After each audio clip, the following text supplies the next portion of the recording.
once you have something of a handle on the sheer might, power, military strength of the Roman presence in Jerusalem, in Judea and Samaria, in Iturea, Trachonitis, up into the Galilee, once you have a handle on that Roman power and what it means, then you need to reflect on how the Jewish people sought to be true to their faith and their understanding of their religion.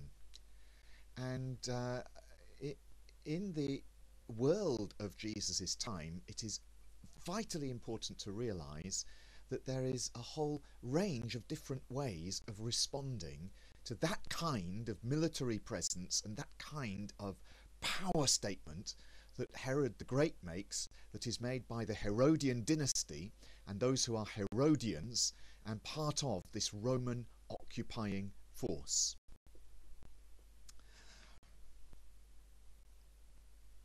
There is a range of different ways of responding to that Roman presence. First of all, there are those who go along with the Roman presence, go along with Herod the Great. You could say that they will be the aristocracy, the wealthy, the powerful. The Sadducees are drawn, it would seem, from the aristocracy, from the wealthy, and part of that kind of ruling element that is willing to work with Herod and the Herodian dynasty. The Gospels speak quite often of the Herodians.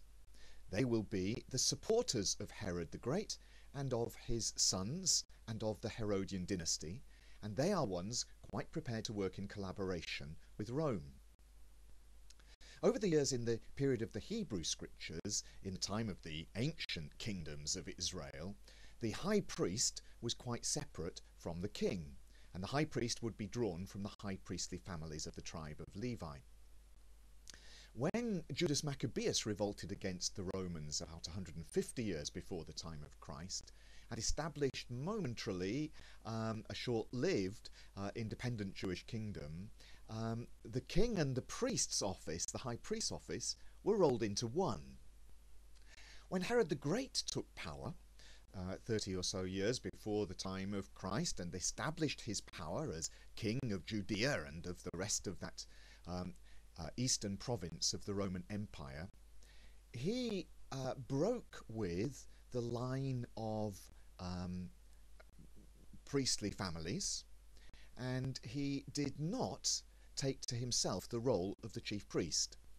Instead, he placed and appointed and approved the appointment of chief priests from within a comparatively small number of families. Jehoiachim Jeremias, in a fascinating book on Jerusalem, tables the way in which in this period under Herod's influence, from Herod the Great to the fall of the temple in AD 70, there's quite a large number of different people who occupy the role of high priest, a big turnaround, far greater than the more stable period of the earlier kingdom. And the families from whom the high priests are appointed are in collaboration with King Herod. By the time Jesus' ministry begins, the son of Herod, who had been given charge over Judea and Samaria, Archelaus, has been deposed by the Romans and sent into exile, and they have placed their own governor, their own procurator, in charge of that area, and by the time of Jesus' ministry, it's Pontius Pilate. That means that the Jewish people in Jerusalem now have the Herodian appointed family from whom the high priests are drawn, and it's Caiaphas and Annas at this period. And they will be from that intelligentsia, that aristocracy, the wealthy, the power base in Jerusalem that's been prepared to work in collaboration with Herod the Great, and now is prepared to work with his sons, and now that the son has been deposed, prepared to work with the Roman authorities. And they have a very delicate juggling act to do in order to maintain their prestige, and they do that in collaboration with the Roman power, and they're quite prepared to be in collaboration with the Roman power. So those are the high priests, the Sadducees, the Herodians. Next, and following quite a different response from that, are the Pharisees. And they seek a kind of purity of religion. They go back to the Torah, and they accrue around the Torah many traditions that they also see as important in bearing out what the Torah says. It's interesting that many writers will say that there are different schools of thought within Pharisaism, and they'll identify those schools with named people. It would be wonderful to have the conversation with our Anne Jeffers, who specialises in this period of Judaism, and her view is that maybe these actually date from a later period than the New Testament, though perhaps the roots of these different schools can be found in the New Testament period itself. Among the Pharisees are those who take quite a hard line, quite rigid, and they have quite a severe, exclusive approach to the Torah, and they follow the school of Shammai.